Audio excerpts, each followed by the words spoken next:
Yeah, we live. Good afternoon, everyone. Welcome to DeBrief. Good evening. Good evening, right? Saying good afternoon. So, That's so boring, man. You in the shop? Yeah. Just waiting for some people that come live that got the video and this year, so. You're more than you live. Yeah, you can come on if you want those. Well, good afternoon, everyone. We just want to take a few minutes for some persons to join us, and then we can get going from there. Let me just go share the link. But we want to welcome everybody to the show.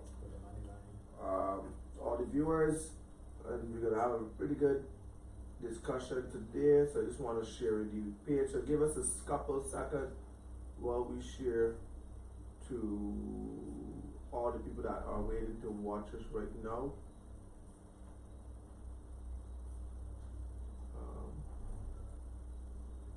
So just give us uno momento.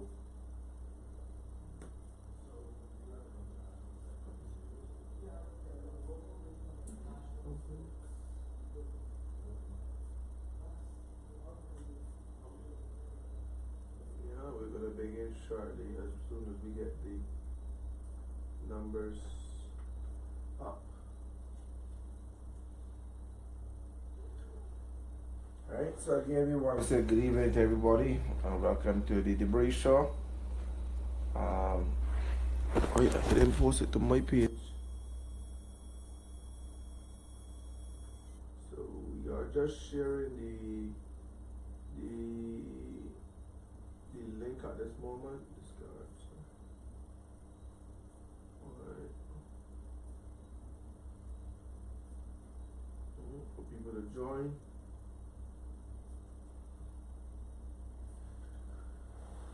Right. We ask that you share the link and like the link as we discuss today's topic, social issues within our society, with myself, Kimar Safri, to my right, Kimar Stewart, next to me on my left, Mr. Jermaine Beckford, and then also Mr. Demani Small.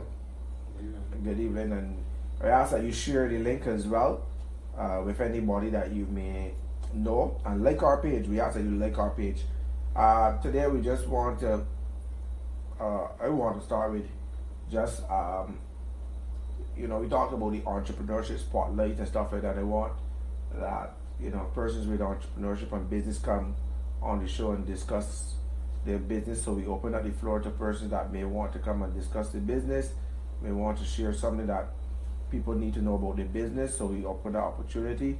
And if also you have a hot topic that you would like to discuss, we also like that you will bring it to the forum here as well.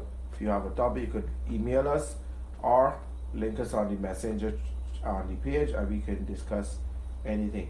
So today's topic, ladies and gentlemen, we're discussing the social issue within our society. So we're going to be hitting on a number of things, a number of topics.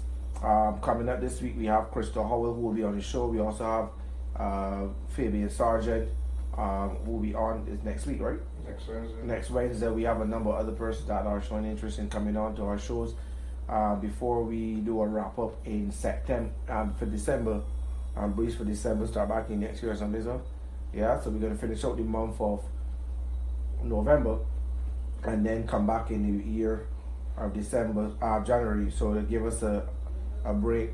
I think we're up to our 16th episode, so we have been constantly going, and that is what we wanted to bring. Now we're discussing the topic social issues. Anybody you guys who want to run with that?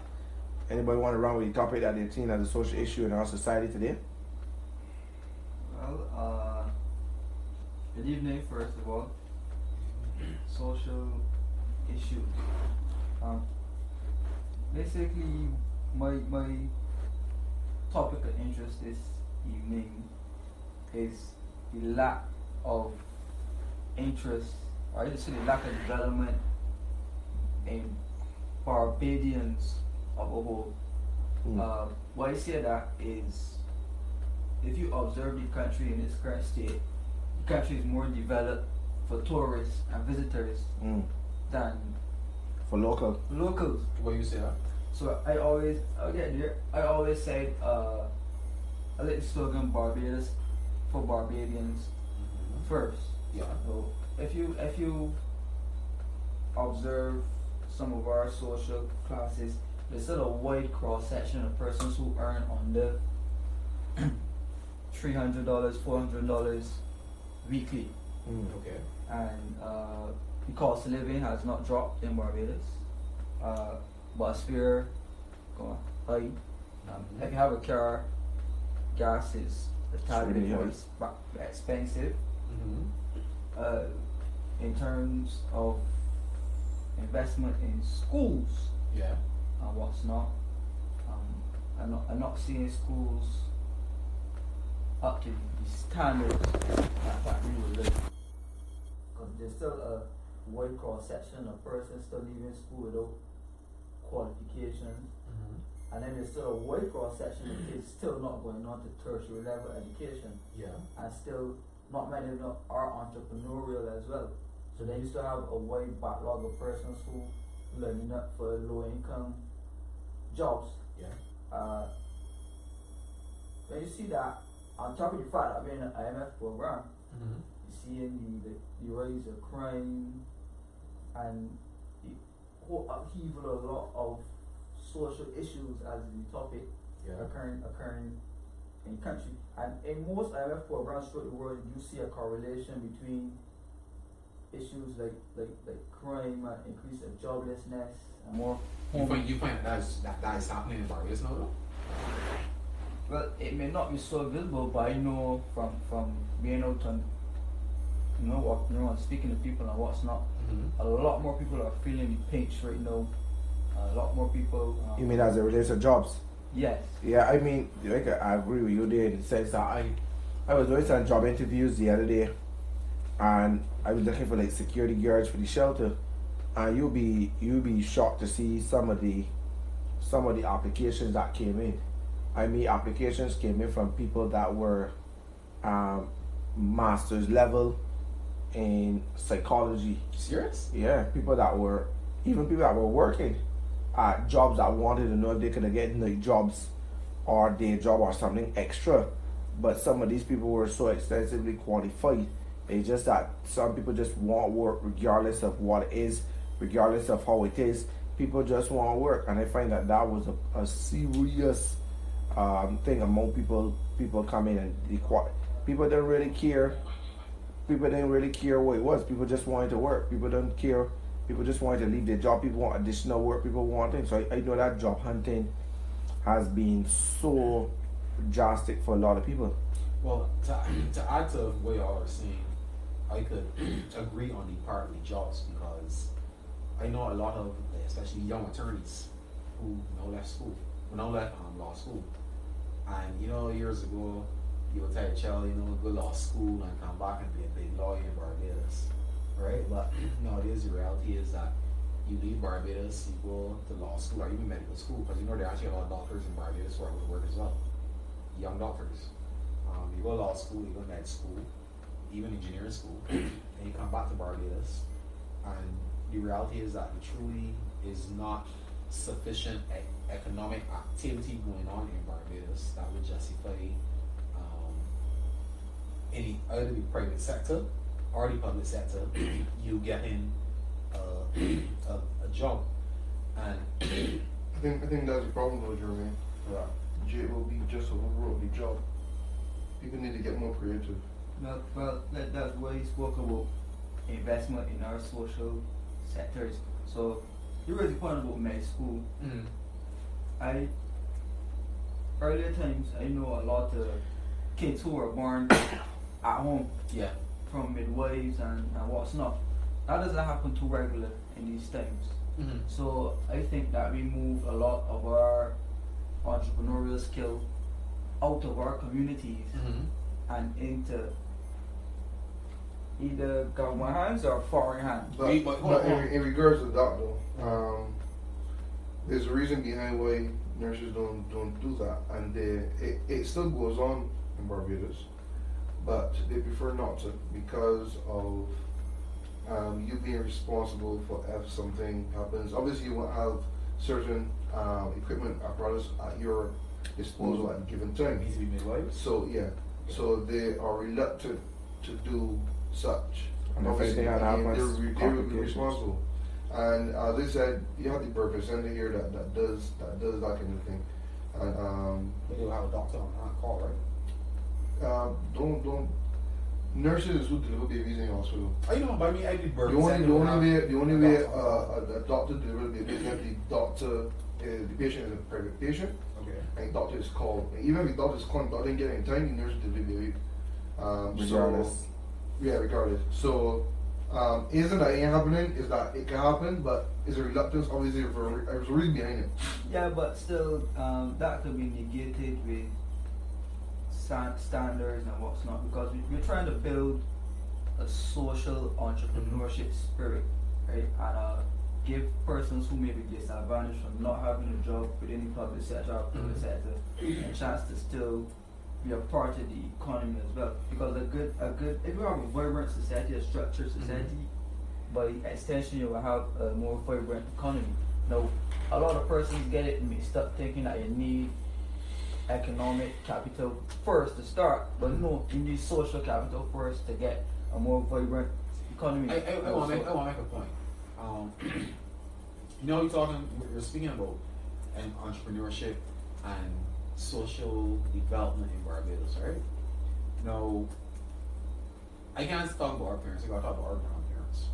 Back in the 70s, a lot of our grandparents, I wasn't born in Barbados, but for those of you who were born in Barbados, your grandparents probably owned a shop, or they were probably hawkers in Bridgetown, or usually most people back in that day were forced to be entrepreneurial because of the social circumstances.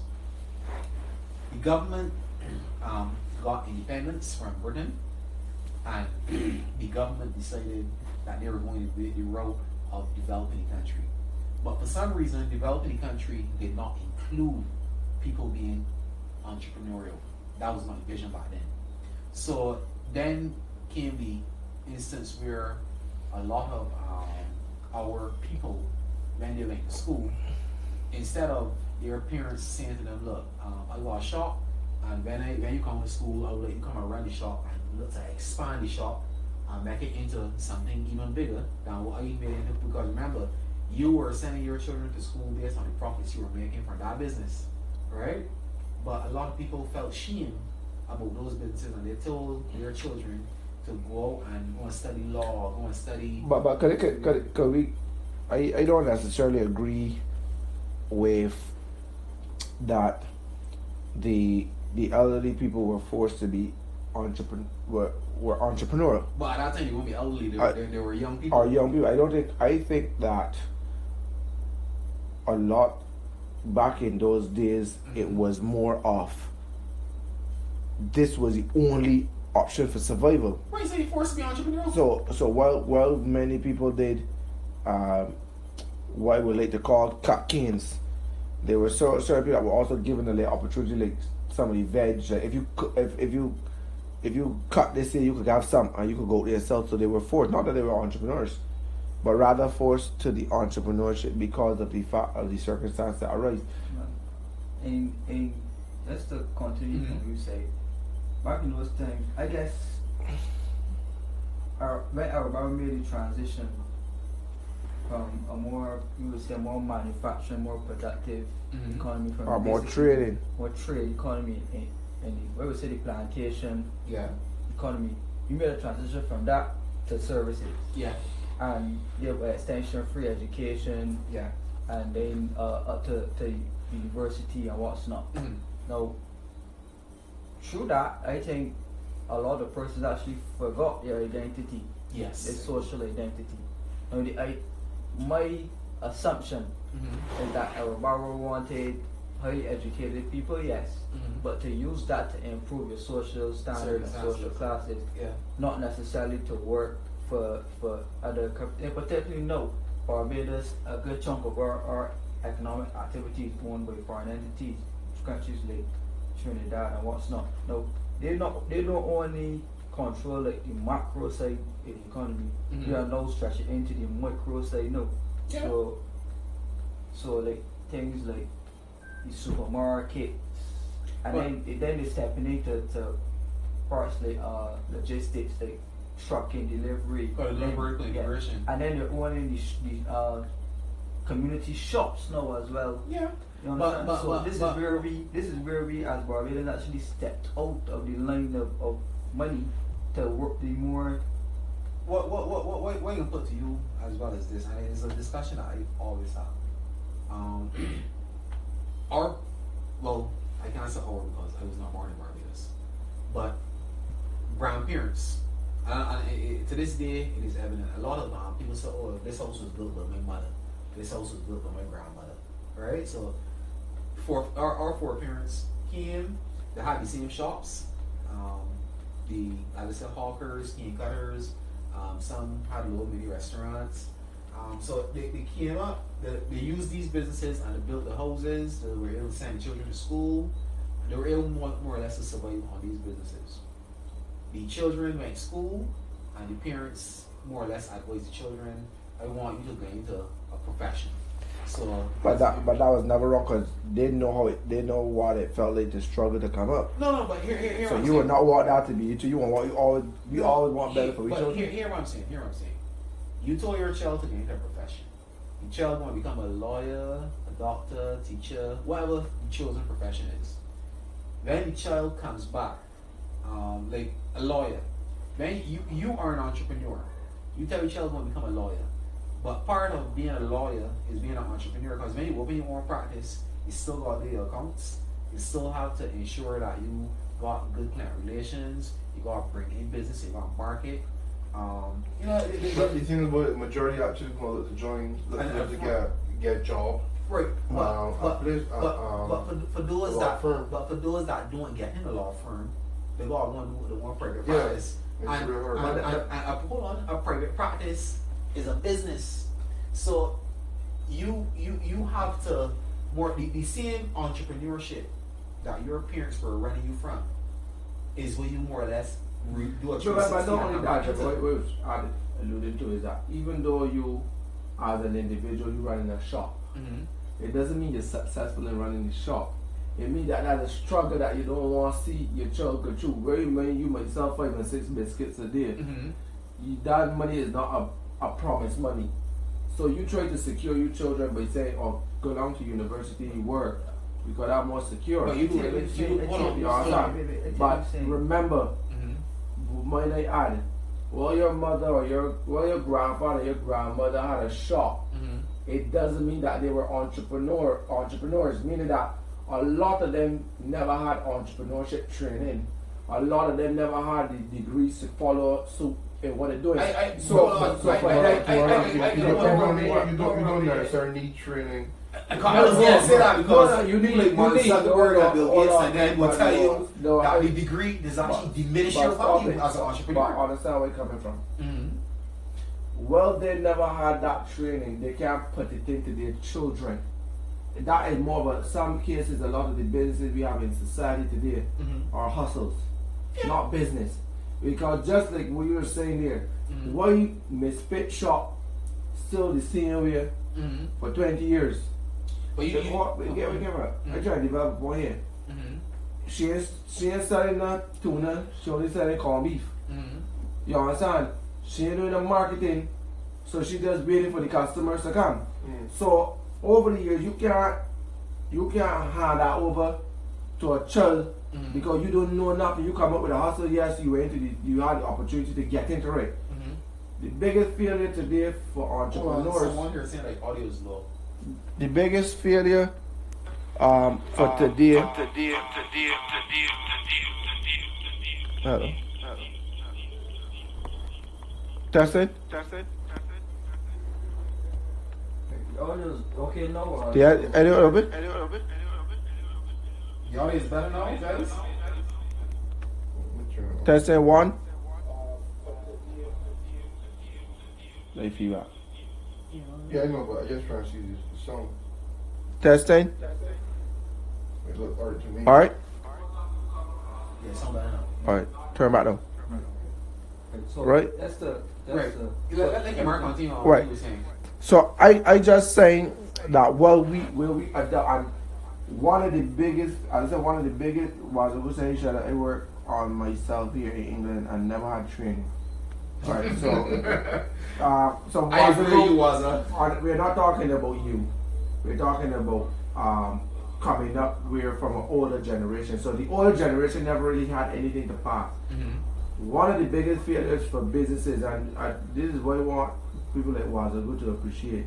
Well, you have a bigger market, but we have a smaller market. Yeah. Meaning that the market, you got to market more, you got to market harder, because again, Barbados is a saving society, not a spending, and you got to give reason to spend money. But anyhow, one of the reasons for failing, a lot of businesses fail with a 2 to 5 year lifespan in Barbados, is because you got entrepreneurs still that want to be chief cook and bottle washers.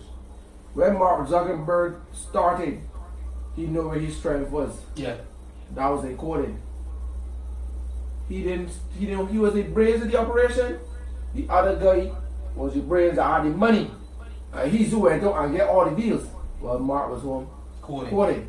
So, But Mark took over now. but Mark take over. Understand, Mark is CEO. But Mark have people in strategic position. Yeah. That's how you grow. The problem is sometimes as entrepreneurs, we try to, in this society, we try to grow the business as accountant, marketing expert, and that's where we fail, because we give 5% here, 5% there, in every aspect of the business, and it fails. That's why when you're starting to grow, or when you're starting to be in business, I can go to Kimar and say, Kimar is an accountant. I'm going to money to pay you. But to help me work on the accounts to get my books in order. The money, I'm going to money to pay you, but you're good at social media, you can help me. So when you build that help field, just work with the people that when you start making money, you make sure that you social media man and that you accountant. You understand? You know what you did that model? Jack Ma. Yeah, so what I'm just saying is, well, we parents never had anything to pass on. That's why a shop can never be passed on I to don't people. agree. And I can give you a plausible example. In Muslim community. Yeah. I remember from smaller growing up seeing a shop. I know the shop went into a bigger shop. I know the shop is a supermarket. Yeah. Right? And I remember the youngest child in the shop.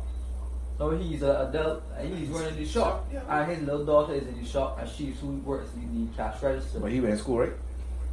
All in school pass. Yeah, I see if he went Not past secondary school. Mm. So what I'm saying is, it comes down to if you have the shop, the idea is to train the young coming up with the idea that you're supposed to expand the shop. That's a community shop. Hold on, I want to add something to your point, right?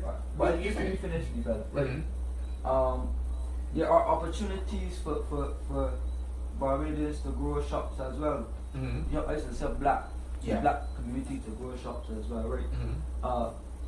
Simple little things when we talk about client relationships and marketing and what's not. We don't like to admit it, but community shops saved a lot of Barbados. A lot of people who came from lower social classes survived on community shops. Yeah. Right? And the thing that I'm trying to make is that too. Right, these persons who would have came from that environment know that they became a top marketer and top accountant and top lawyer. They now drive past the same community shops to go to Massy and Popular and what's not, right?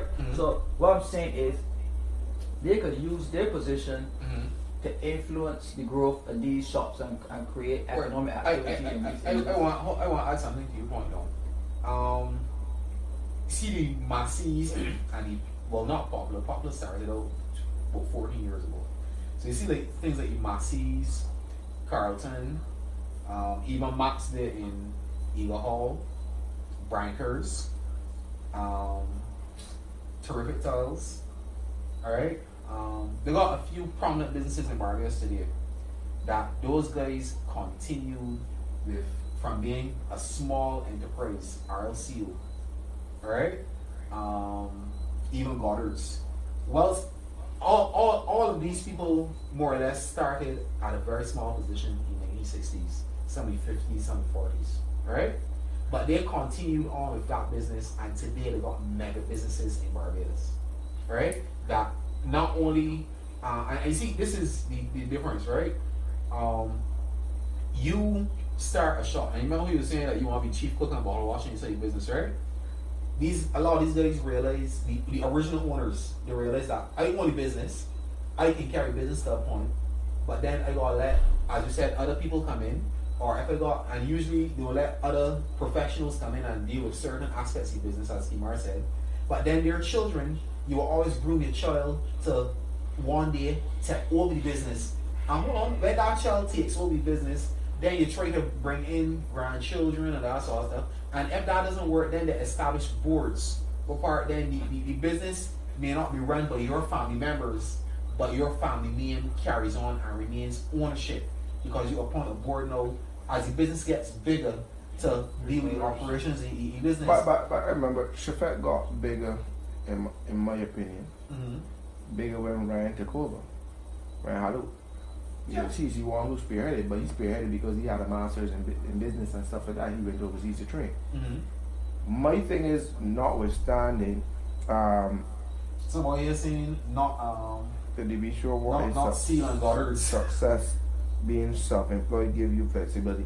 No, not gutters. So ways and not. Because those are. But then they start a port. Yeah. I know about gutters. Then they start a port. But what I may add Those is what I may add is the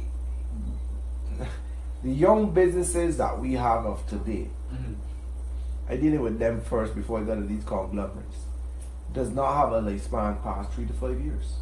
I agree. And what you think? And not what you think, what you know. You know. Again, we become chief cooks and bottle washers in our own companies. We don't. I am a person who built businesses successfully, built a charity successfully, and I know ways to build any business from ground up before having any education, before having any certificate or whatever. But what I leaned on was the fact that there was people around me with knowledge greater than I did. Right? And my advisory board, my boards, my mentors, my people that just sit down and have a conversation. So on a day by belt, I can stay comfortable. I have over 15 staff. But I want to with an increase in almost going to 30. You find that you said how there were people who mentored you and guided you. You know that there are a lot of young business people in Barbados who can't find one person who willing to give them even any. But mentorship. Next thing that I want to add and switch up the whole conversation a little bit. I think I mentioned it because we have black people. Are covetous. Yeah. We are dishonest. And I mean in terms of business. I mean, use hardly to find partnerships. And when they speak about young entrepreneurs and stuff that would even trade it, I've even traded. And your own just burn you. Yeah. And that prevents some people from even going to look at another partnership, because partnerships will work, because obviously the partnership that you're in, obviously one person might be more specialized in one area and the other in the next. But people are too dishonest. I agree. I can give an example. Especially when it kind of money. They burn it because of money. They burn you. Black people are too dishonest. But you want to know who's the first people that's burning inside the business? And I can speak from personal example because I had a business for many years. Family. Yeah, our friends. But I can tell what friends can burn. I don't want to burn me, but my blood. Who realistically, look, imagine that your blood, who God survive off the same business like you, then do things to bring down the business. Now I can choose, I can fit the script on for this one. Not by bringing it down, but I got business with my friend. And if we all decide this how we can work, you got your business, you got supermarket, you got a gas station, let me say you got a barbershop, whatever. Yeah. And I decide, regardless of the prices that the other people got, I'm going because I'm going to support you. What's happened is that you, not my friend, you want to come to my supermarket or buy whatever or some service that I carry, and you want a discount. Yeah. And when you give that discount, it obviously can help with my profits.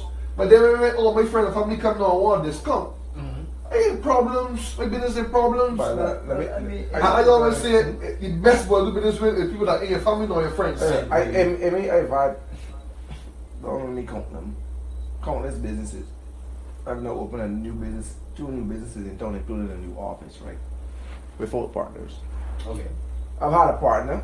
Worst thing I ever had was a partner, and I'm not discounting the fact that partners. Like I had one partner was awesome, still awesome to today, right? But they ended up giving him the business because they wanted to move on. But can I give me a business?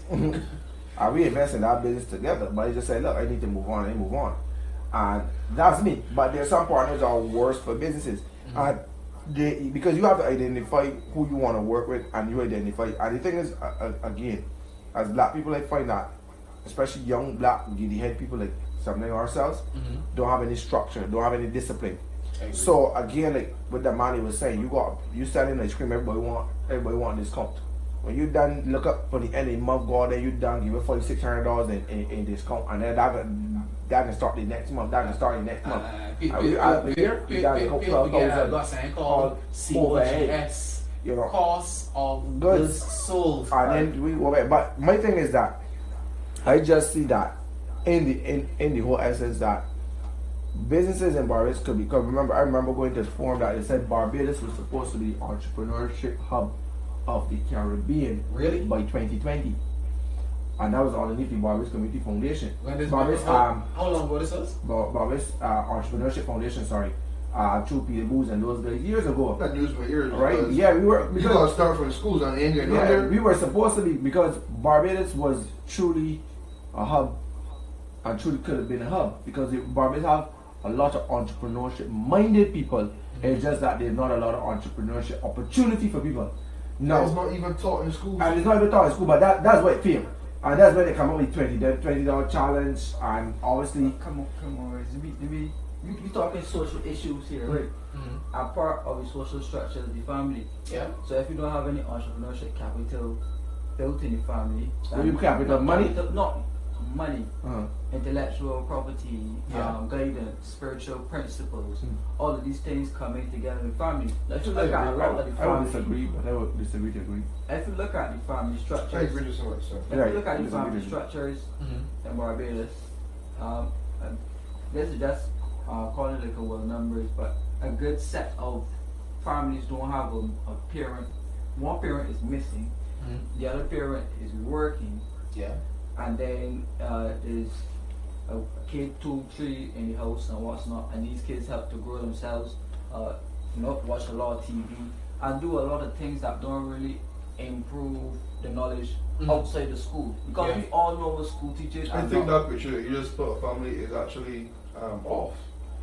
You just mentioned one parent is working, one not there. One parent is what? Not in the family. The thing is one parent being the mother there, and there's no father. That's another problem, which we will touch on next week. Right, which is the mother either at work and she don't have the time to raise this kid, which is the main point. Now, if we had more structure in the family, and these families were based in entrepreneurship, and then give kids the option, do you really want to go to school, to university to get a degree, or do you want to stay in your family and we pass on the business to you? Not even just business, but it could be skills or what's not that you could then educate. Yes, pass on the education. You can still need the education.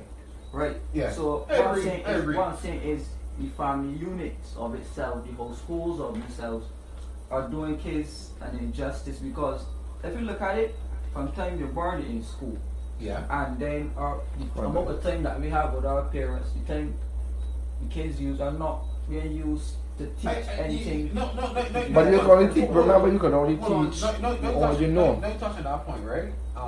This is the next topic we can discuss in social issues this evening as well. I remember it was in this discussion a few years ago where you said from the time you're born in school, right? By the time you get age of 20, sorry, by the time you get age of 16, your brain is overloaded, right? Then if you go on to college and university and you finish by the age of 21 to 23, you feel burnt out. So that's the next topic I would like us to discuss this evening. Are we going to school too long? Let's flip, just closing off that script of the thing first and the entrepreneurship and everything. I do believe that you can only ditch out in a family what you have. Yeah. While my mother worked hard and was a single parent, I would say that I slipped through the crack to try to build something for myself, but nobody else in my family built anything. My brother work, my other brother work, and they work for people. And I slipped through the crack, but running my own business from the time I was 17 till this day, and I never had to work for anybody. And I think that while I have that to pass on to my children, it would also be good to pass that on to other people that could take. I remember interviewing some young ladies this week for some positions. And while interviewing them, I had people in the 40s, I had people in the 50s, and I saw these two young ladies, and you know what they said to me struck me and brought me back to a phase. The same thing you're saying. She said, nobody in my family is an entrepreneur. Nobody in my family, my mother, she's 60, I was 21, but nobody willing to give me a chance. I went to interviews after interviews, and nobody, because of my age. How old she is? 21, and the other one is 22. But willing to give her a chance on what? At a job, like she wanted to be, let's say she wanted a security job, but because again, our society sometimes is not known to take chances with people like us at a young age. She finds herself again having it hard to get into it. So her mindset is positioned on working for somebody. And I said to I didn't hire you on the spot. And the reason why I didn't hire you on the spot is because I know you want an opportunity. Now prove me right, prove me wrong, whatever the case may be. I can give you opportunity. But also the ambition in the person was beyond who was sitting in front of them. me. But in terms of hiring, as we know, in Barbados, we look at experience and qualification. Not me. There's some, because I was hired based upon creativity and knowing sales and whatever. Yeah. And I guess it's the way, obviously, you speak and what you do. But majority of people hire based on experience. I didn't. And a lot of people don't really take risks. And when they take a risk, take a creative risk, because obviously, to take that risk means the person got to show you something that they could do what you want. No, not only that, the man to add to that, the risk that. The risk that he took, right? It happens, but not. It's not so much of a risk. What I saw was potential, and that this person was ambitious to push past where them is to get where they need to get, and that is somebody you could always. A man said me one thing: an ambitious man I could work with. I can't work with a man that ain't got an ambition. You understand? So when I saw that in a young person, I said, well, I would like to own my own business, and I know that that's somebody that I could say, Kimar, you know it's to come from nothing to something. You know it's to be around some of the richest people, the biggest companies in Barbados, and the biggest people in Barbados, and tell them how to help their business grow. I show you can invest in two of these young girls, and you take them and you invest. Now, all they can lose if they screw up is an employee and put back somebody's in position. You know what I'm saying? And that's not a problem. But society but that's based upon the position you put them in. When you got other positions, I just said there's big experience. No, they ask for experience because of the position. Because if you got, for example, you hire the wrong doctor. Right, well, yeah, of course. But if you hire the wrong lawyer. Specialist, no, it don't be happening. I am not afraid to say to Kimar, you never work a day in your life, come and be a manager. The reason why, once you show me that potential that you're teachable and you're willing to learn, all of my staff when we first started, right, were managers and directors. And people were surprised, say, look, I see that you're a manager 5 years from now, and you at 5 years, and you just work backwards. Because when you can see potential in people, you know, all I need to do is be developed.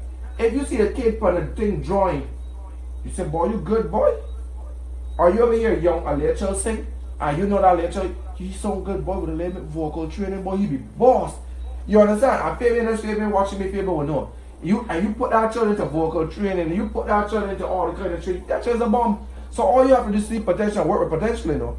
We don't get that opportunity a lot in hold on. Raymond Haynes in there a comment. He said, sometimes successful business owners want to move into the next business interest and let the old one phase out rather than selling it to someone else interested in running their own business, but worried about staying from.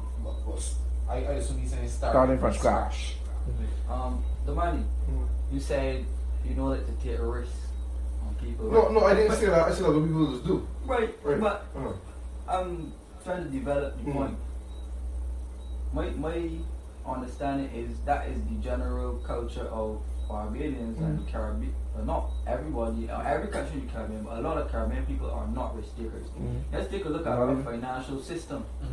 We have approximately $9 billion in our banking system in Barbados. I hear about 50 billion in the Caribbean. We just saving, and there are a lot of opportunities to invest. And we just do it because we don't wanna, you know. Hold on, I want to talk to you on that point when we finish. There's a reason. We don't wanna take the risk and opportunities. Now, in a time like this when we are going through a significant, I would say, social depression, right now is opportune time for persons to come and invest in some of our social sectors and get things going again. So what I would like to see going forward is we stop being so risk averse and stop being, this is to Barbados on the whole, stop being so passive as it relates to your destiny. Now I know that is just Barbadians are passive. but that's So that need to be good. That's the reason why we're in the position. It is because we're so passive. Now, if we could take a stand, right? Especially as it relates to our money, our livelihood, our education, and our future in general, and actually come up with get past the idea that money is important, yes, but get past the idea that money is the sole purpose of living, right? And actually come up with some plans to help develop the principles of our society to chart it in the direction that we want to go. We're speaking about entrepreneurship, right? We live on the seas, but how many Barbadians you see going out fishing, making fishing a livelihood? How many Barbadians you see? A lot. But Kimar, let's ask you a question on top of you think so you could develop. Do you find that two things in the studies that you in, that you find two things wrong in Barbados? A lot of businesses in Barbados not on the Barbados Stock Exchange. Barbados Stock Exchange got like probably 10 businesses on it. Second to that, do you find that also a lot of the businesses, and I find it, and that's why I'm asking you to in the financial sector, a lot of businesses are not investable. That's true. And where it is true, and because they don't see that. They don't got long-term plan or business plans. That too, but they don't seek professional opinions on how to get their businesses to that point. Correct. And prime example is you worked in a commercial bank, so you will know when persons coming to seek financial assistance, everything's all messed up, but they want money. But So they may start the proper accounting from the beginning, yes, but all of a sudden they walk out to the bank now. I found that. Hold on. Let me interject here a bit. You work in recovery. No, but You only recover people money. hold on. you I work in, listen, let me explain this. When I work in commercial bank, I work in recoveries, I work in securities, and I also work extensively with the corporate and commercial credit department, and I train in that department. Right? Now, I think there are a lot of people there are a lot of people who come to the banks and they have some brilliant ideas. Right? The challenge is not the persons not being able to develop their ideas or show the zeal and the passion for the ideas, right? To properly articulate it. Right. No, I don't think it's a problem. It's a problem articulating it, because when a person comes like I can use an example. This cell phone. I come to the bank and say, listen, I want facts. Hold on, I bring in facts. Hold on, I bring in facts because I used to work in the bank. All right. I come to the bank. You come to the bank. You say, listen, I want to start selling a line of Samsung phones. Right? So I want to open a phone shop. The bank can say to you, all right, you gotta bring the regular information. So you gotta bring proof of ID. Proof of ID, proof of address. But let's skip all that in business plan. You gotta get a business plan. So in the business plan, you gotta got at least 3 to 5 years of projections, right? And if you were previously if you were previously in business, you gotta bring the last 2 years financials and tax filings. And you use the tax filings because it is commonly known that people try to clear the least amount of money that they make on the tax filings so that they pay as low a tax rate as possible. So if you could declare that you make $50,000 in profit, it means that you probably make $100,000, right? But we could go based on the tax filings alone. right? Now, people come to the bank, they come with a lot of energy. They say, I want to take this business, right? Now, a man would come to the bank and say, I want to get $50,000, right? Or a man would come and say that he want $10,000. Or some people might want $1 million, right? The challenge, where I find the challenge comes, it comes down one to the actual manager who, because for a business loan, when the bank used to work at, the commercial managers were the ones who actually dealt with those, right? It comes down to the commercial manager and their belief in the business, right? And you know, a lot of banks talk about security for these loans. Right. But this is the funny thing about it, right? The Central Bank of Barbados got a scheme called the Central Bank Credit Guarantee Scheme, right? Where the bank guarantees up to 80% of the loan, right? So a lot of these people that come to the bank and say they want a loan to open a business. But they got to find 20%. Yes, they got to find 20%, but most persons could come up with the 20%, or could must. 100,000 is 20,000. You may not got that. No, but hold on. If you come to the bank, you want to open a business that you want $500,000 or $600,000 from the bank. Most people could tell that I could possibly put 100, the 100, or they would even be able to be willing to put up their house as security or something, right? Or I'll give you salon, right? Whatever they're gonna do. The challenge comes, and I'm being very straightforward. A lot of persons come to commercial banks with great business ideas, right? And the commercial banks, because that their appetite is more into lending on secured loans, car loans, and mortgage, because they're looking at what they think and perceive that they made. Well, they're looking, but no, they're looking at things that they could claim back on. And but they're looking at things that the market that they could go into. Then the other challenge comes, and I will say this openly here on this forum. You go to a commercial bank, you carry a very good business idea, right? And you say, look, I want you to invest in this idea. And a lot of people in Barbados have complained about this. There are people who will take your idea and pass it on to somebody who got big money, as you would call it. And all of a sudden, you see your idea get open up. So at the same location you want to open it up at. And hold on, back to my point earlier, the name change. But this brings me back to my point earlier of education, right? And social capital, entrepreneurial capital, right? Now, there's something called structured business. Most persons who go to commercial banks usually seek debt financing. They just want to borrow money for working capital purposes, right? If you understand how equity finance works, you could go to the bank and offer a partnership, and they take shares in the business as opposed to the bank. So that's why I've had enough businesses, and I just open a document saying they don't, right? I was talking to somebody yesterday, and they was like, "Geez, no, you must spend big money to open a document saying to a pregnant company don't." I was like, "I passed $2,000 yet." You mean to open it? To open it, and he was like, "But how you mean you want to buy 2,000? My man, they wanted machines alone is like 5,000." I was like, no, 35,000 for one of the machines alone. You can rent machines. So he's like, how you want to buy 2,000? I said, because I went over to the company. I rent the machine. That brings in the machine. I rent the machine. That's the way it goes. So I paid a monthly on the machine till own the machine, and after 2 years I own the machine. The thing is, the time I went to buy the machine was at 35,000, but they was doing a deal and they gave the machine at 8. So I get a deal. So I said I got space there and spend the money. But here's what. If I had to spend 30,000 for that machine, I'm a person that do not believe in the bank. I do not believe in the bank in this sense that if I have a business and I want 30,000, I don't believe I will ever go to the bank and ask. And I've never been to a bank to ask a bank for any money to open any business.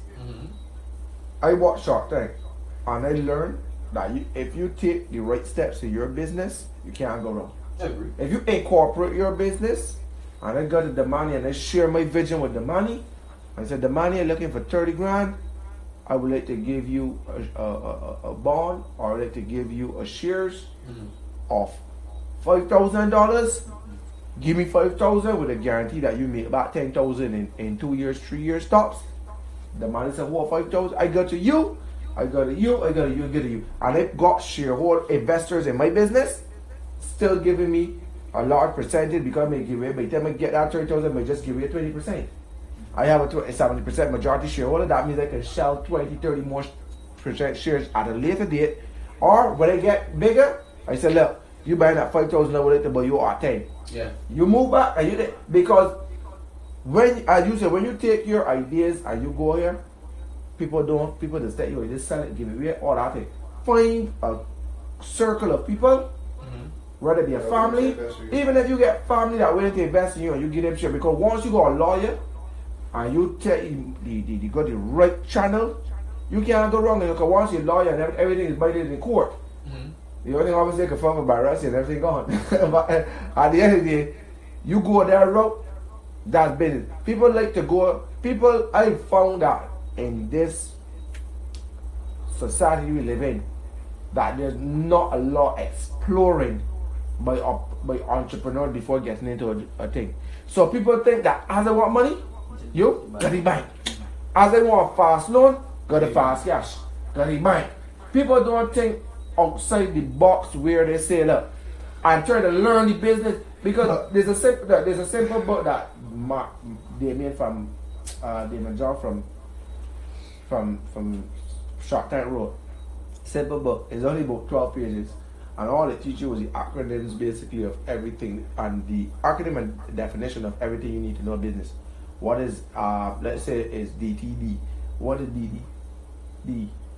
Direct to consumer, that, and it said direct to consumer, purchasing good directly from the. So it had a breakdown. When you get that book, you get to understand what micro this, loans, invest, and it's a very small book, but it just so in depth that it gave you so much information on what is direct investment. Going back to what you were saying about some people don't look to reach out and some people don't know generally. They don't know. Some people don't know. Education comes in.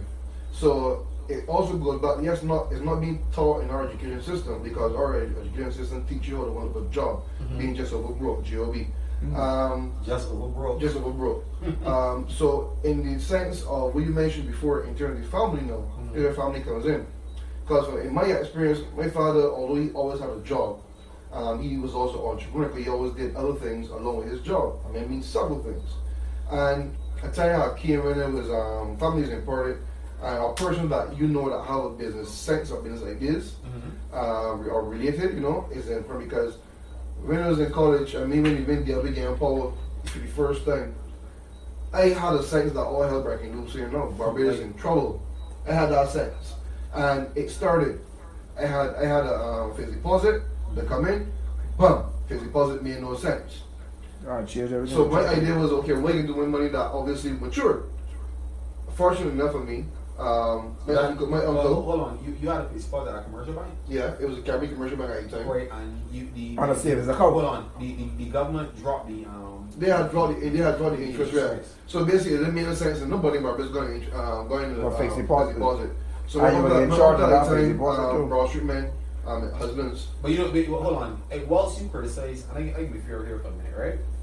I can do your job for a minute. Hey, hold on, you ain't done. Because you just can't be. Hold on. So he had every husbands, Broad Street men, he owned a Broad Street men in Cape Shepherd, and he told me that the money, go Fortress, put your money in Fortress. And I asked him, okay, which portfolios to put my money?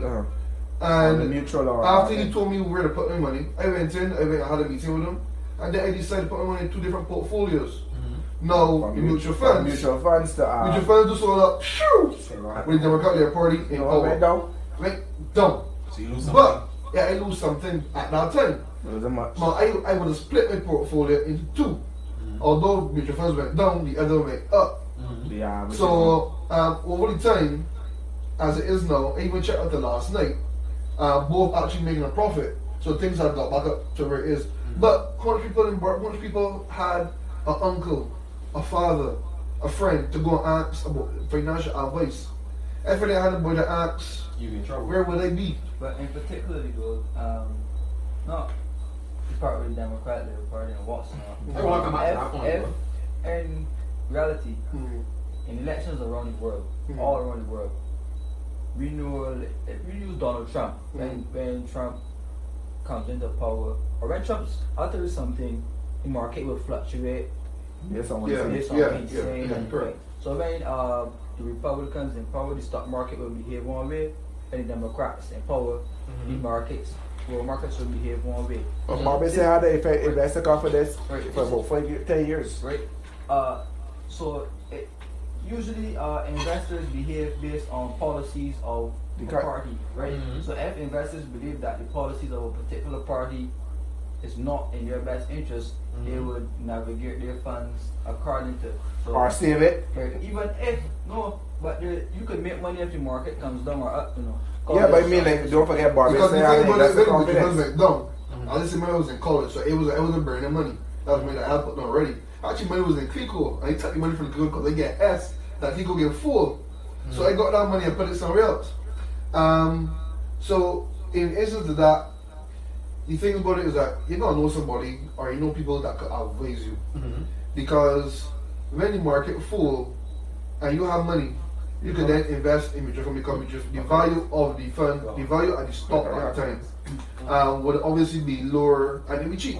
Right. And you know, as the market then picks up, we know that things go down, just come back up. Like, on that point, If you have money to invest, then you could actually buy. And I was so sad that I had the money to invest. on that point, And mutual funds, I can't tell you. Well, let me- on that point, right? Let me finish. I want to speak. I think that Barbadians on the whole Mm. need to actually dive headfirst into ownership of assets in stocks Mm. and bonds, mutual funds. Oh, they need to trade on the outside. But they're not going to do it if they don't know about it. Right, but we can get there. I just want to know how you like the benefits of such for the viewership. Okay. Right. And then let me switch after keep adding. So people speak a lot about, particularly me, speak a lot about the Trinidadian ownership in the Barbadian economy, even like Barbados shipping and trading that was BSMT. sold off. Tomasi. Right. A lot of these opportunities arise, even with the sale of BNB. Right. A lot of these opportunities arise for Barbadians to own shares and actually get wealth coming into their families. But either they don't know about the opportunities or they just use the money for diminishing purposes. So if we could get to a point as a country where more persons are actually investing their monies into these type of ventures, I think in particular now that we are going through the IMF program, these could be barriers that help to save us from. But you such think social that pressures. anybody's going to take the risk of investing when one, the saving bonds was a fraud system to some people because they may get back their money. You know how many? Hold on. You know how much money? No, savings so bonds people are? talk But no. But I know that government. A lot of people didn't get back the money. 300 and something You mean for million treasury dollars bills? for Yeah, the 1,700 treasury notes people. was also because here's what the government bond was almost one of the most secure bonds a lot of people thought Yeah, was right. But then when a lot of people realize know that even with the Myanmar the administration coming in and telling you that you can get half and then the other half over 15 years, the other half That over was, Yeah, half that was a purpose decision but from this. from this, yeah, but what I'm just saying is because the money wasn't in the treasury to even pay back people on a monthly basis for the but Why not borrow the money You are from right. an outside institution? But don't And forget, give you back cannot the money you so they cannot invest in borrow Barbados? you cannot borrow with the fact that Barbados had over 24 I degrees. don't understand. For what Barbados, we're hold talking on, for Barbados to have borrowed, don't forget for Barbados to have borrowed at that time. about. Interest rate was how The much? interest rate will always be about 30%. So you can't even put Barbados in that. You can't even put Barbados in that borrow bracket at that time when All the right, hold on. administration first come in. Let me But what I'm saying interject in a is, bit, right? what I'm Alright, saying finish. is, what I'm saying is, Uh-huh. I'm just touching on the base of. I don't want to get too deep because we want to switch. What I'm just saying is, Barbadians are with what happened with Clico, with what happened with the government notes and the treasury notes and the bonds and a lot of things. Barbadians are even more reluctant now To invest. A lot on top of that, as it relates to businesses, Barbadians also are not of an investing mentality because little to nothing has been done where the financial establishment is to educate people on how to invest. When I went to my company for the Royal Fidelity to invest to learn about stocks, I didn't know that if I had $10 in my name, I could buy stocks and get the same treatment as men that got hundreds of thousands in stock. Because I can be invited to the meetings the same way. I can get the financial reports the same way. I can get everything on that company. And when my time comes, for sure, I get my dividends. However, so when you don't have that knowledge to know that $10 could put you in the bracket and that could mature to $15 net. Alright, if you buy your stock at $5 per stock per share, that next time it went to buy, I can buy you at $22. So people, them is things that people don't know. Them is things that I think that's wrong. But remember too, and then maybe getting in trouble for saying it, a lot of people don't want to see a lot of people in wealth. So a lot of people, and I say a lot of people, I ain't putting it on politics, nor I put it on black nor white. A lot of people don't want to see a lot of people with money because the society is driven by poor people. All right. Or we spenders, not the upper class. Let me interject here a bit, right? Then let me switch. Okay, no problem. Referring to the point that I was making on Barbados, the government borrowing a loan and paying back the people that the bondholders their money, right? You made a reference that Barbados would have to pay a 30% interest, right? I just use that as a reference. I know you use that as a reference, but I'm saying to you that the interest rate that we paying now, it low, yes, right? But my whole thing is, and I am not ashamed or afraid to say this, I personally thought that when this government came into power, that given the enlarged mandate and the fact that we had come to recognize that we are not living in normal times. So you can't really come. I am not a fan of the IMF. I'm not a fan of the World Bank, right? So I believe that we more or less got to. IMF was to build back confidence, not money. Hear me, listen to me for a minute, right? People keep on talking, people keep on peddling that argument, right? But that argument don't really hold no weight with me. Hold on. What would have been your solution? You have not built back confidence with any other body. Let me finish. Who you would have built back confidence with? Let me finish my point. Iceland had a very good transformation without going to IMF. But it's a small economy that has nothing to fuel it. But we get you paid by just saying, bring an option now. If you're saying the IMF was the only to me, and if the Prime Minister and the administration went that route, that means something common sense will have to be in it. Don't tell me about Arabian money. If the IMF alone granted any country in financial difficulties money, if even if you go to the World Bank, is an investor confidence build back. Because if the IMF, they know that when the IMF come, they know how to hold our laptop. They come in with stringent policies to get you back on track, even if it devalue your dollar. So what I'm saying is, you can't make a loose statement because ain't nobody you could have bring. Hold on, let's bring back. Unless the commercial banks to yourself that you was able to deborrow the money to be able. Are you let me finish now? No long. No, I'm not talking foolishness. I talking the truth. Just that certain people don't want to hear the truth. This is reality, right? Now, you said that the IMF comes with stringent conditions. You have a solution. Let me speak, man. Let me speak. You gotta develop long. Let me speak. Yeah, that long, man. You want your own solutions. No, but let me speak. Go on. The talk comes with the solutions. Now, you talk long. Right? Hold on. We went to the IMF more or less pretending that we had cap in hand. Right? And someone be begging. So the IMF gave us a paltry $290 million. Right? Which, in my view, for all the work we're putting with them to get $290 million. And then for a permit, right, would offer $1 billion in tax. I ain't joining you with that part, Kimar. You going as well? Right? No, but we get that money. My view is, and I say this openly, we could have gone to the IMF as well, right? But restructuring debt. Right? No, we could have looked to restructure the entire government debt with one institution. Right, or even in this modern. Does the IMF in there? No, the IMF. The IMF has been. Well, the IMF so of yesterday. What do you mean? What do you mean? I'm talking about that so what do you mean that? Because Esther was talking about going to Saudi Arabians and all them. Realistically, in these modern times, to go on the economic, China is a variable. You really want to China for real? Hold on. I want to ask a question. What is the fundamental difference? Because a lot of people when they hear China, does get frightened, right? Germany. China is that COVID.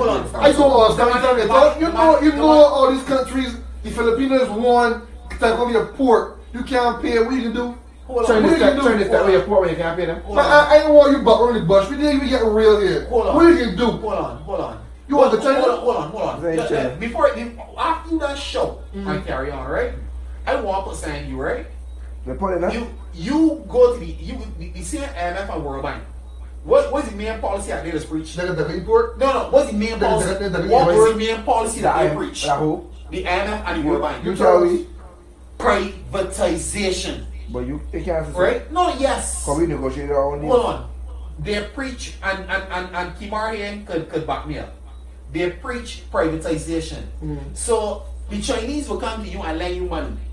The Chinese say to you, the money and your $100 million, if you don't pay back me the money, I can take you port. The IMF or the World Bank can lend you some money, but they can tell you, see that port that you got, that you actually got 100% ownership in it, I want you to do a divestment of that. So you want to divest it to a Chinese company or American, actually in these things, when the IMF and World Bank lend you money, when they tell you divest, they mean that if you borrow money from the World Bank, they mean to divest to an American company, and if you borrow money from the IMF, they mean to divest to a European company.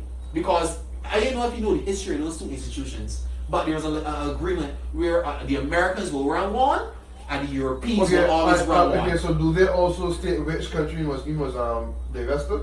Have they also said? You have an example? Hold on. Have you ever examined? Hold on, stop. You answer the question? Yeah, I am saying. I just asked you. Do they say to you have to divest to England? Do they tell you that? Let me tell you what they do. Yes or no? Hold on. Let me. Hold on. Let's get to the point, right? I can ask you. Who is the consortium that gets shares in the airport? You gotta let me know that now. Let me see that.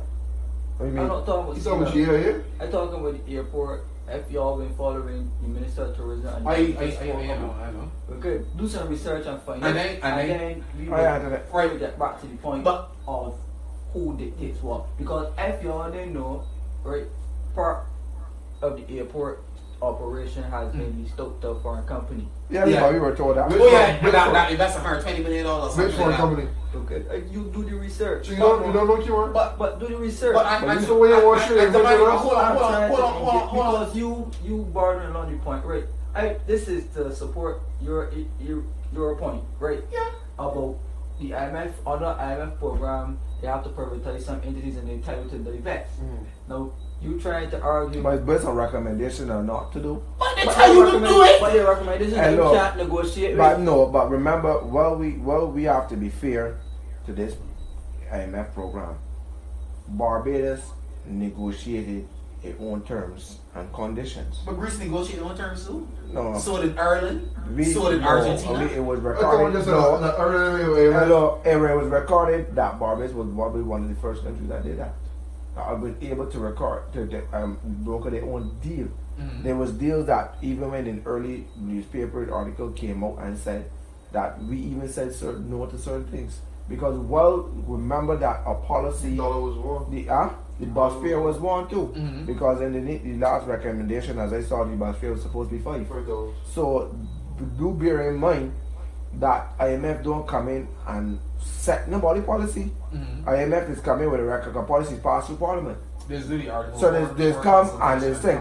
We negotiated our own because it seems that we have. That's why everybody use that terminology of homegrown IMF program. Alright. So I get my point. So what I'm just saying is, what I understand, there may be things, pros and cons, and which there would be to everything. The IMF program, in my opinion, and it was also echoed, I think, in Parliament, or it was also echoed by the Prime Minister, it was never about the money. While you complain about the 290 million, I thought it was a little bit of money too. But when I got to understand, it was about building confidence in other people, and that's why the Prime Minister then came out and said in her travels that in terms of building back Barbados to the level it needed to be built, it cannot be done over a phone call. because the confidence of the people of those people overseas, they didn't want a phone call. What they wanted was a face-to-face, direct conversation, and that is what increased her travels. Because in doing that, it built the confidence with the people. She was able to shake hands on deals that could have been shaken with the same Democratic Labour Party. But do note that in order to build confidence, it meant that she had to lead from the front and go to meet people. I'm just saying, don't let me loosely make it seem like the IMF program. While I agree that it has a cons, at the end of the day, I could see that Barbados has benefited tremendously. The IMF even spoke to it yesterday and today, that Barbados is on the right track. So IMF have not given Barbados any. And this is directly for the IMF mouth. This ain't through no Article 5 paper or no Article. It's directly from the man mouth. Hold on, Kimar, I can knock you a minute, right? Because, you can knock me out. No, I will knock you, and I'll tell you the reason why I will knock you, right? Number one, being born in Jamaica and see what the IMF has done in Jamaica. Well, they're born in Jamaica, right? I see it too. Well, good. So you know up front that the IMF and their history in Jamaica so we can blame has not been Jamaica, prettiest, right? You want to compare Jamaica and Barbados? Because but we are different. We are different, but again, Jamaica sucked into it. Jamaica they had to agree. Get it back. Get it back to the point. But you still tell me the solution. Listen to me. About the other entities that come and give money for a minute. To bring the confidence. The IMF. Right? And a lot of these multilateral institutions. I ain't mind that part. Right? The IMF and a lot of these multilateral institutions, they will give you money today. They people that you be right about people for years. I give you money to be. I give you money. I give you money. Yeah, but these ain't get it. I give you money to build a school. Right? So I give you $20 million to build a school or university, whatever it is, in your country. When you are actually tending for the architectural design, you have to advertise that that contract in Europe. So for the architectural work, it's got to advertise in Europe. For the quantity surveying work, it got to advertise in Europe. This is what the MF program you're talking about? It's not only MF program, these multilateral institutions, this is how they operate. I'm doing a comparison for you to the Chinese. Because you are a great defender of the MF. I worry about Chinese now. I worry about Chinese. But everything that I am seeing here that the IMF does, right? The Chinese do the exact same thing. They give you a report. They give you money. You go and advertise in Europe for the quantity severe works, the architectural designs, all of the things that the facets go around the project. You go and advertise in Europe. So who you advertise to? Right? Germany or saying that if it was you and you would have gone China. Responsibility was you would have gone China. Yeah. So what it is that all of those knowledgeable persons that are that are economists, you got Dr. Maskell, that is highly regarded and very experienced. When you ain't going to China, but you want to China? You know when, hold on. Let me answer this. Huh? You got friends on You got friends China? Let me answer this. Right? Let me answer this. You know, a lot of people see the Chinese investing in Africa, right? And there was a point when the Americans what did they do? Hold on. Take away the people poor. Hold on. Just listen to me for a minute. There was a time that the Americans and the IMF started getting down in Africa and trying to do this campaign. Man, don't invest. Don't take loans from the Chinese. Don't invest in Chinese. Come to us, the Americans, or come to the IMF and let us get Africa never wanted the loans, right? You know what the African leader said, including the president of Rwanda, right, and Kenya, and Zimbabwe, and Malawi, and all those countries. You know what they said? When the IMF and these entities come to our country, the IMF, the US, Europe, and these other people come to us, they come and they want to give us $500 million, right? For debt restructuring. So we got $500 million in bad debt. They want to come and restructure debt and give you $500 million and call it good debt. So that good money try after bad money and recycle it back into their capitals. At least when the Chinese come, the Chinese just come and say, listen, you got $500 million in bad debt. We can pay off your bad debt. We realize also that you need a road to go from one part of your country to the next part of your country. Don't forget you got to put a Chinatown. So what? The Chinese are expanding. Listen, you want to hear something? You want to hear something funny? You want to hear something funny, Kimar? Regardless of what you say, the Chinese will tell you gotta do, right? I don't trust the Chinese. 90% of the materials that you will buy I and don't the things care. that you would Let need me for your buy it. project, regardless of if Let you me get buy the it. money from the IMF, US, Let me buy it. World Bank, whoever, the thing still got But the down from Jermaine, China. I don't mind that. Serious note, though. And the Chinese I are remember actually Chinese in my developing country. But the country. Jermaine, why it is that more experienced economists than you, more knowledgeable economists than you. Why even the Why DLP the never IMF, China? why the IMF and not the China? When Why? they did, listen to me. Why? I've Answer that question. Why? seen the It's money. just a question of policy choice. But no, listen, I've seen. I agree. Listen, we have a Chinese. Don't forget, we Oh, have a did they not? Would they not do the best for their country? Listen, yeah, but don't forget, China has an embassy here, and they Yes. also invest heavily in the building But that China- Mandarin class thing at the university. Mm. The China. And the other China for money for San Lawrence Castle. The China, no, the China for the town. That's not Chinese money. Chinese built. That's Chinese money, boss. Listen, that was I think that was in the UK or something. Money that not China The money. Chinese government, Listen. the money came from the China, the Exim Bank of China. That's it, right? But The Chinese government, because the That's UK, the the law. Chinese paid out the project. but I can listen, tell you what the project. and where the money is now. But yeah, Well, the government and the Chinese got a little disagreement over the Well, issue. But I was out of disagreement. I'm keeping it social though. Yeah. The way in which the world is headed is going to take we could do much about keeping the Chinese out of our region. But you don't want to. to. You don't want to. But look at Jamaica. They say But heavy Jamaica's in- suffering from that, though. Okay, so I don't know if y'all called it, but there's something called the BRIC Yeah. countries, Yeah. like India and China, and It's Brazil, Russia, India, and China. yes, these will be the countries who. No, they got the main countries. Yes, these will be the countries who will be the world powers in the future because the states is not expected to last forever as being predominant. Yeah. So Because China is But it is- expanding really well. great. So But you know, people that- Trying to be Republican. You know, hold on. You know that My point is the that- Prime Minister of Jamaica right now is in China as we speak, meeting the Chinese president to expand the Belt and Road Initiative in the Caribbean. And it's only a matter of time before Barbados Thank actually you. signs on to it. You got a choice. But we don't have a. I'm not saying that we cannot include. I think we are Chinese inclusive already, because we already have a Chinese embassy here and we already have Chinese people. And China, But here's what. the state- I would be very cautious to do business with China. I'm very cautious Because, we MF and but the reason why, because I've watched where countries that cannot pay back China got things taken from them, So how if And- we can't pay by the IMF program? but we have been paying back, so we don't have about that. But if you got, But what I'm just saying what's is, the difference between really, sending your but report no, to but an American but and the selling Chinese to come and take. It's still in the Because ours. once you control anybody, port boss, you control trade. It's a madman. You can't listen. I've been in Sri Lanka, right? In the third largest port in the world, boss. If China was to get their hand on third largest port, what do you think people just fight for water? What do you think there's wars between China and the US now about even the shipping route? Because trade. Huge. Once you control this amount of water, everybody get you, they got to pay you tax. Yeah.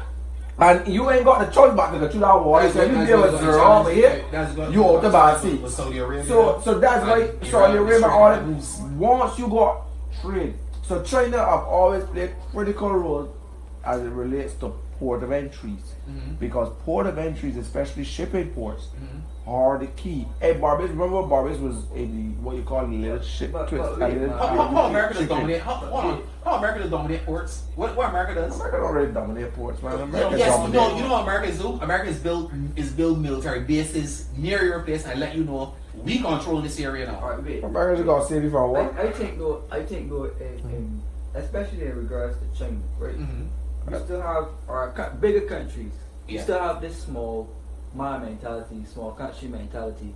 So it's like we're going begging, so we gotta take whatever we get. Yeah. And that's why like the BLP, they didn't take what they get. I think, right, They that negotiated. we as a country need our own development plan set up by our own economy. There is one online, you know. but Barbados Social our own- Development our own people, Recovery Plan. right? And get buy-in from outside entities if that's the case. That's what the Prime Develop- Minister doing. But I'm not. Okay, hear me out. I ain't seeing it, but let me hear me out. You want to say you on your side? No, it's not nothing to do with it. I don't. But listen, Google Barbados. Every Caribbean country. I was up to about 5 minutes ago. I was Googling Barbados. development recovery plan. Almost every country has it.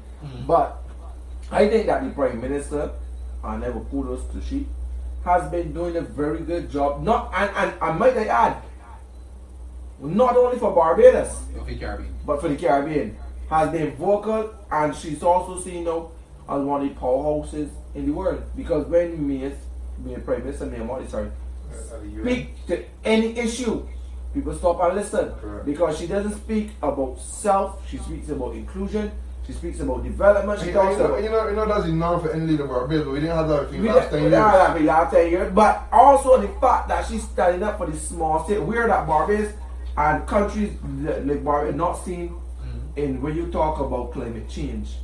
I'm not a big fan of climate change. Yeah, I think it's a fraud. I think it's a fraud. I think the man creates we bad talk things. about that. I would end up back But I'm just saying, I know the Trump, I don't care about it. But what I'm just saying, care about it. I don't care about it. But I'm just saying, I'm making enough money off for Trump, corporations I like just that. say the Prime Minister has been instrumental, because when you got global environmental programs in Barbados and you have no money ain't coming through Barbados for Barbados in that kind of way. We global JEF program, global environmental program is more on farming than it is on environmental issues.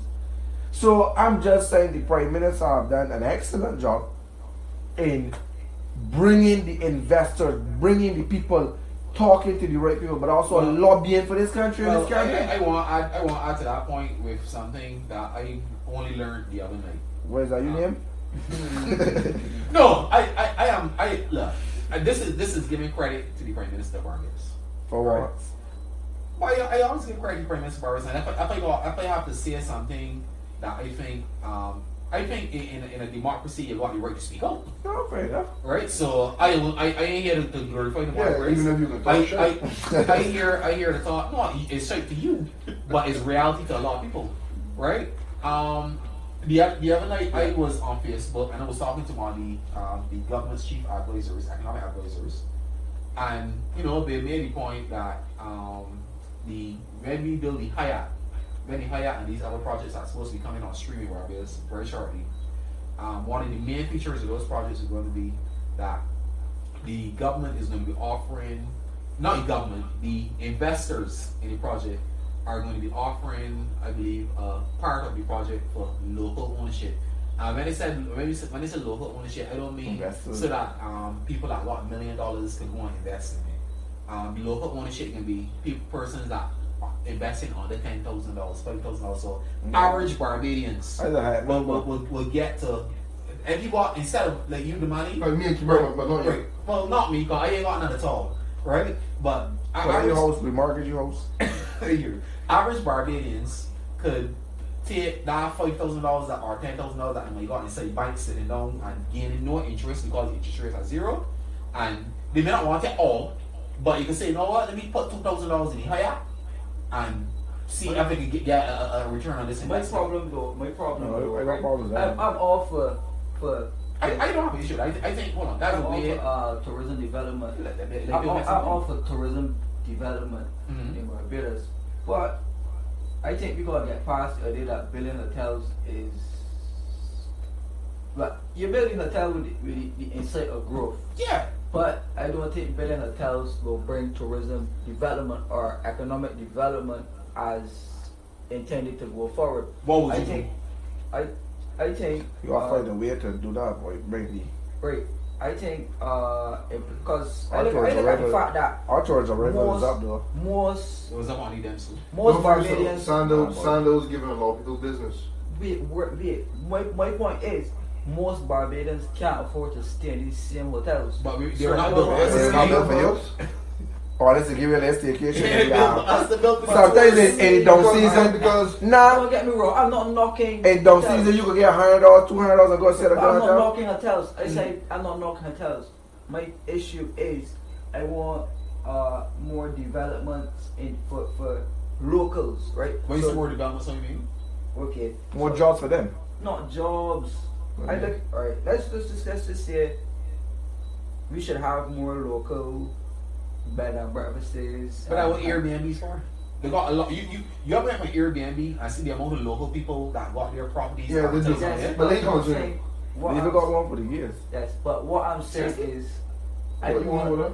with them? You sick? Right. But what I'm saying is, cars, I want opportunities for locals to develop themselves in tourism.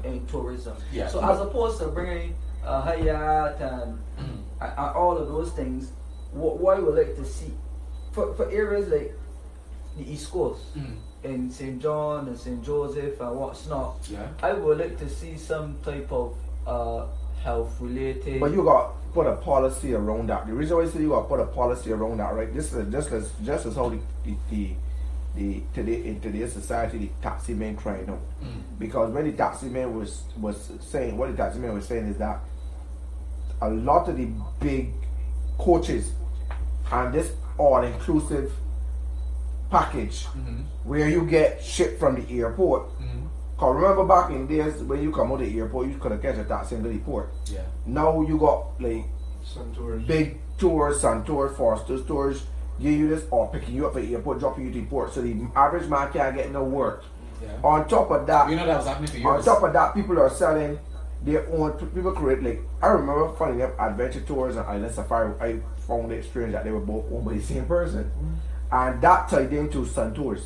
And they're, let's say for example, they had owned the submarine, so they built these packages around themselves and around their thing. Yes, there's something wrong with it. There's no shared profits of anything. No, it's good for their business. It's good for them, but what I'm just saying is, when, remember years ago, I don't know if you all know that when you finish your one thought, this was right. step out of the taxi driver for but many years. But remember when Rockefeller owned GM Motors at that time, General Motors. You obviously use oil and stuff like that, right? Yeah.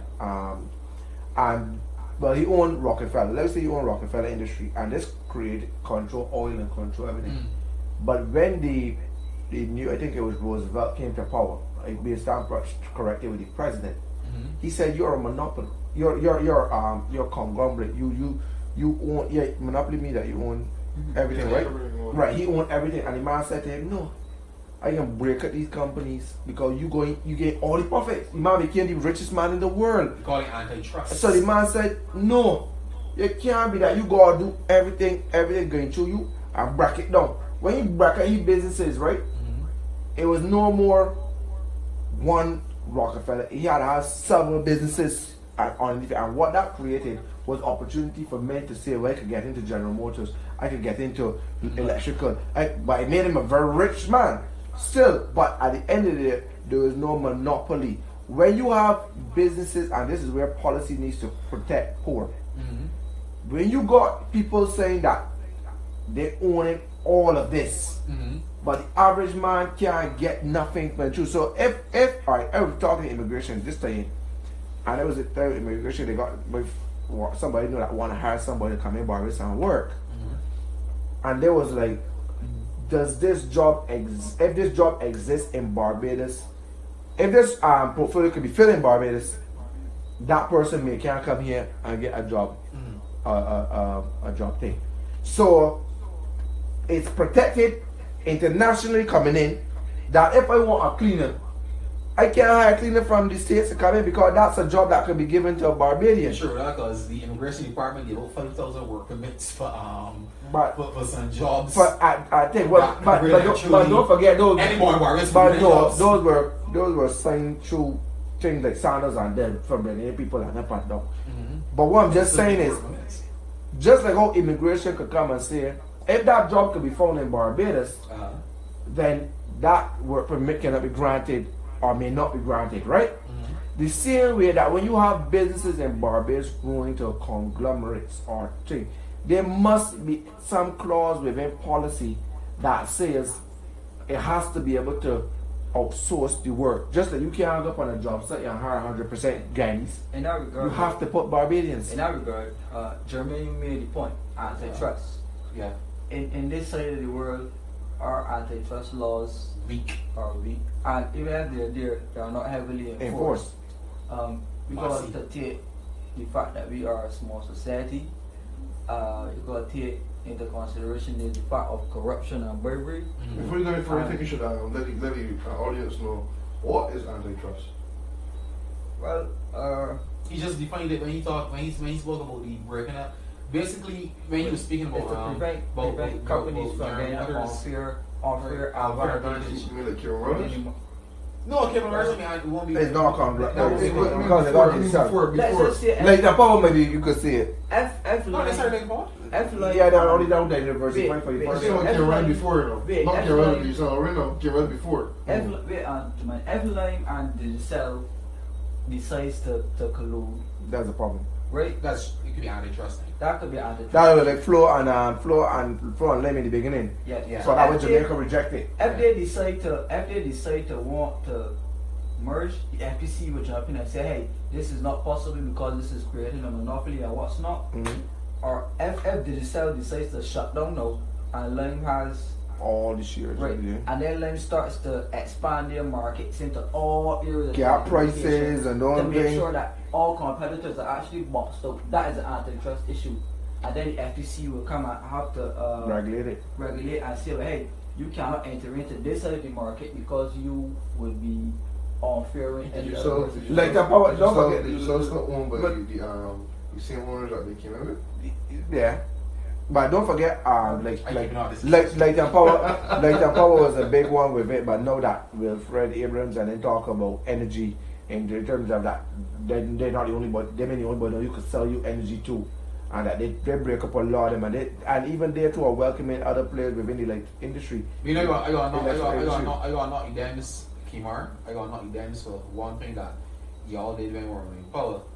Giving Light Power a 30-year shelf life in this country. Yeah, but that was renegotiated through Welfare and them, so they don't have that shelf. A lot of shit. Almost every contract we got. Well, government, even the port. Don't forget, the port was being given away. $25 million in a couple of years, and in 25 years, $1 million a year. That would be a shambles. So a lot of the contracts wouldn't be negotiated. But as it relates to our society and it relates to social issues, I think these are a lot. So I think one of the biggest social issues in our society, though, well, we discussed like entrepreneurship, we discussed another thing.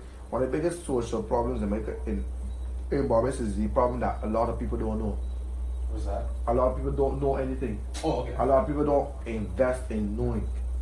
A man might get up today and say, I want to start a shipping business, but he ain't spend the time in learning, researching. He got a great solution, but he doesn't spend time prototype. No, you talk starting a business. What do you think about the government's program, the small business loans? The small business loan. Well, I heard that the trust loan about 80% persons pay back the trust loan. I think that the trust loan is a very weak program in a sense. Why? And why I say that is it was brought on in a very bad time. What you say that? Because it was brought on in a time when retrenching was being done. But that's the perfect thing to bring it on. While it was the perfect thing to bring it on, one of the things that you gotta understand is that I would have purposely liked to see the trust fund with more development programs. Like what? Training. There's a But there is a training aspect of it. No, continuous training. Not Yeah, it's one. only like three or one. Yeah, not one. It's actually like three sessions. 3 sessions. They talk about continuous. Your business, you don't leave people alone in business to continue working. Not only that is that. But you know, a lot of people even got issued with 3 sessions. Yeah. In the issues, like for example, That was like me that know about my business that I'm doing. I not really need you to tell me what to do. I already know what to do. I'm doing it already. So I just need if I talking about to help push your business. But not only that, the money is that I think that I appreciate it. Yeah, don't get me wrong. I appreciate it to help people. Is that I think that it didn't need to be another trust loan. I think that there's some way that we could have integrated that with BADC Center and integrated that with fund access. The reason why I disagree. Hold on. The reason why because those programs carry. Alright, sure.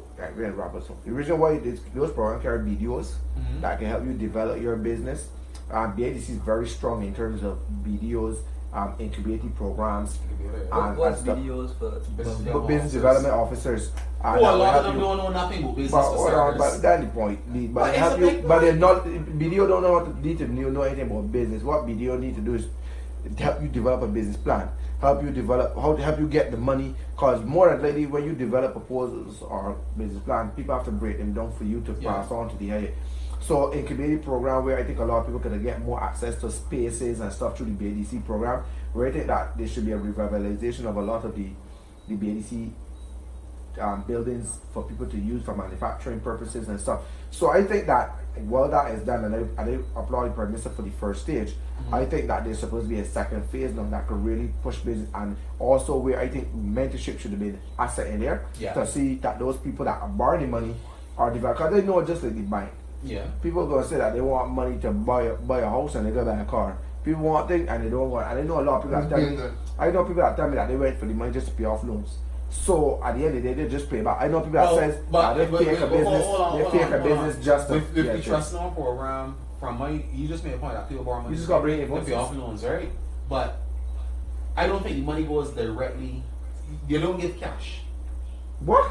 They don't give cash? I don't think they give cash. They don't give cash. You mean you serious? You do have to write the invoices and engage. The checks are written to the persons. And the checks are written directly to the checks are written directly to the persons. Not all though. I'm telling you. But there's some people that get cash out of it. Who? You gonna name one? I know from what I know about the program. I actually did the training as well. The program gives you checks to the persons that you loans thing from. Yes, you do. It's just like Thing does it to Fund Access. They write the check. But you know what like we trust. They write check to the person that you invoice. You know what like we trust in our program? I think very straightforward. You gotta find access to borrow loan. Alright? It's rigorous. Yeah, excuse me, everyone from the right? No problem. You gotta find access to borrow loan. You say the funds access, my business is struggling today. I need assistance today. That's why coming to you today. But that's all fund access from side far. Hold on.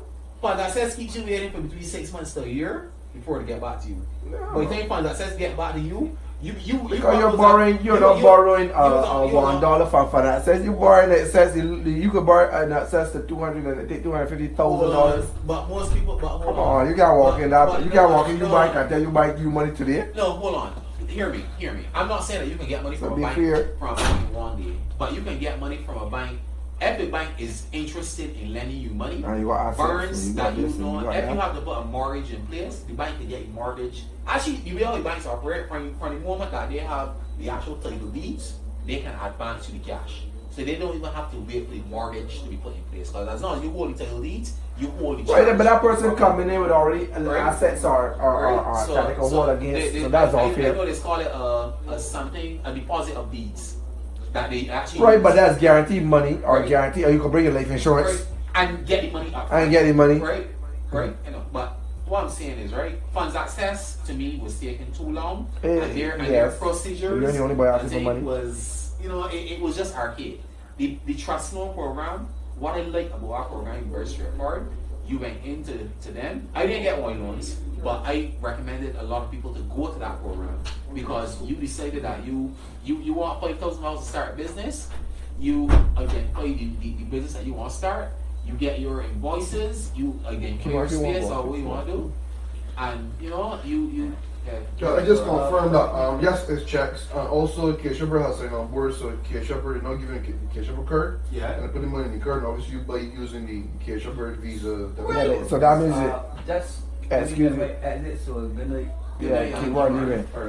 But that's still cash in hand because it goes to your credit card. Just watch your card. You can do what you want to do. And you can do what you want to do. So whether that is, it's still cash in hand. But that was the new admission that I was told. Right, but I'm saying that. But there are reasons needs to get things we would accept that. But the program itself, I think it is a very good program. I just think it needs to be developed a little bit more. And a lot. That's all. I agree with you, but there are a lot of people. But it will come start. That program is the first step, and as you know, once you borrow the $5,000, you pay back. You can go back and get $10,000. Yeah. Right. But I just don't. I said I know it was positioned for a particular reason. I don't appreciate the reason. It's a very good program. And I think I don't dispute, but I still have my objection against it. And it obviously helped a lot of people that they didn't have to go through because the interest rate is not that high. And they had to go through like fast cash and those. But you know, I understand. I know at the end, I would love to see more development. I would also like it to where they're giving money, yes. but there's somebody to mentor them in terms of letting whatever they just want to start be successful. I'm a developmental type person, so I like the developmental part of it. You know what I would say to you guys? I would hope that the Minister of Commerce and Small Business is watching and taking in these points. Alright? Because sometimes he does join in. And, if you're watching, you can listen to these points and, seek to improve the program and make it even bigger and better. Because I can tell you, friend, from where I sit and what I've seen, and coming from the commercial banking side, I think that program saved a lot of. I would like to get some money. And hold on, I would like statistics on that too, though. It's even good with our program. The fact that you didn't have to be working, or even if you were working. Because funds that says if you was working, they didn't really want any money, right? Versus in that program, even if you're working and you want to say you want to start, say the money to say you want to sell some food that you host on Friday nights. Yeah, you understand, right? You could get it. You could say, listen, they want to sell some food. They want some money, buy some pigtails. They want a barbecue grill. They want a table. So that program, it engendered a sense of business. For Saturday, what do you got going on Saturday? For Saturday, who we got Saturday? Crystal Howell coming Saturday. What she's discussing? You seen 6? I think so. What the topic is going to be? You what? I'm going to be here for 6. I'll be here for 6. Okay. You out in?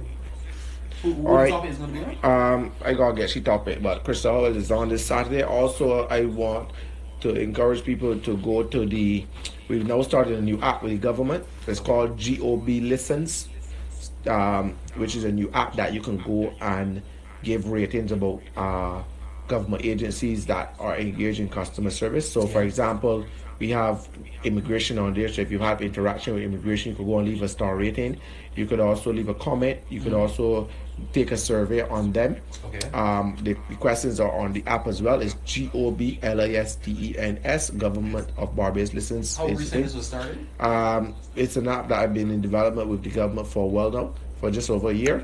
But it's completed, and you can go on your app, and so there will be some other government agencies coming on there. But you can give the government, you can give immigration your feedback on your interaction with them. The question I can ask, and this is a question that a lot of Barbadians will ask, because government for years have been saying that they're listening and that they want the people's opinions and all that. But after they have gotten the opinions and have listened, right? I still have to ask, and I would hope. Government, the whole idea is to improve. Government, the Prime Minister has made it clear that we're going digital through MIST, Ministry of Innovation, Science and Smart Technology. And I think this is a step in the right direction. I agree with you, but whilst the government, which maybe the 30 MPs might come in and say, listen, this is the vision we have for Barbados, he's got that stumbling block policy. Well, I don't look at who does some blocks are left here out there. Well, I'm not looking at that. I'm looking at the fact that we started something. We have, when I said we, my company, we've been in commission to build the app, and we built it. It's successfully launched on the 4th, and anybody can download Government Listens. There's also a sister company called Boss Listens, which is for the general public businesses, where we rate the businesses and get feedback and ask questions about business. What Boss stands for?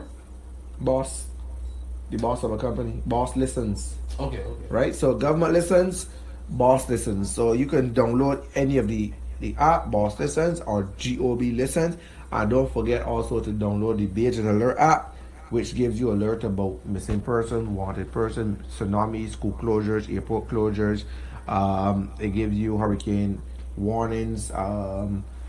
Basically any type of alerts that you could think about that matters most. So please download the GOB Listens, Boss Listens, and the Beijing Alert app as well. They also let you where the bus is going to be late, when there's water authority problems, when there's SSA problems, any problems that affect the country, we download. So please feel free to download these 2 apps, these 3 apps: Government Listens, GOB Listens, Boss Listens, and Beijing Alert, and get all of your alert and all of your information. App and technology is the way to go. So we encourage everybody to please join us as it relates to bringing our country to that era of technology. With that said, any upcoming events, guys? I actually just saw one country here that I think is very good that young fathers should go to. It ends why paternity leave, especially for young fathers. It is being put on. Let me see who's putting it on. I can't see that logo properly, but some of the benefits are better parenting, building closer bonds, more quality time, helping to lower pressure on mom. It is being held on Sunday, November 10th. That's this Sunday at the Allen School, Belle Plaine, St. Andrew, at 5 p.m. The panelists are Mrs. Patricia Hackett-Codrington. She's a retired Chief Community Development Officer. Mr. Anderson Langdon, he's the Executive Officer at the Barbados Family Planning Association. Mr. Fabian Sargent, who will also be a guest on this show very soon. Next Wednesday. He is from the Barbados Youth Advance Corps. Never very good program, by the way. And Mrs. Michaela Beckles Jordan, she's the Women's Executive Community Committee Secretary, Caribbean Public Service Association. The moderator will be no other than Mr. Sanka Price. So, gentlemen, we should go into that. And another event that we have here now, the Men's Empowerment Network Support. Obviously, I know this organization is involved in creating an environment that fosters growth, inspiration, and support for men. Because us men, we need support in this society that tries to downtrodden us at all times. We'll be having an open discussion, men's talk. So let real men talk. It's going to be on this Saturday at the Barbados Family Planning Association at 6 o'clock.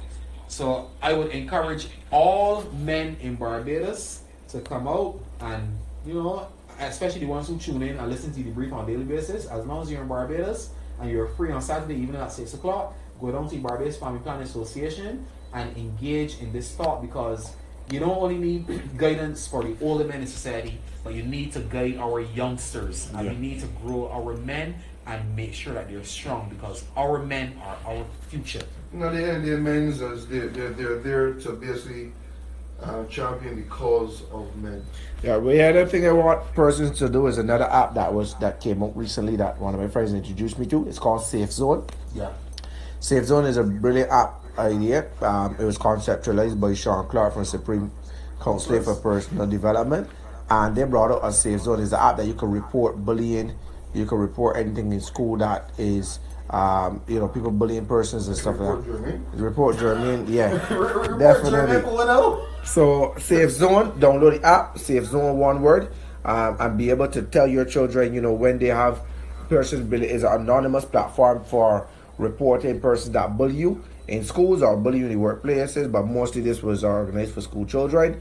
So I would ask anybody to download Safe Zone, and we will put all these on our page as well to let people know what is going on in these activities. I always hear about the schoolboy that got stabbed yesterday.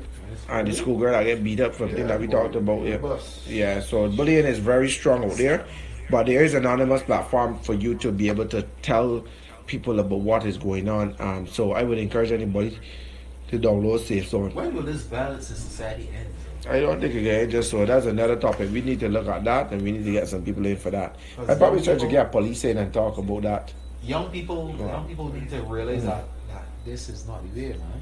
Well, we will hope that we as young positive people can show the young people our way, and pray that all the other people out there would try to work with the young people regardless of how deviant they may be to you. There's always somebody that can get through to these, that can crack these guys.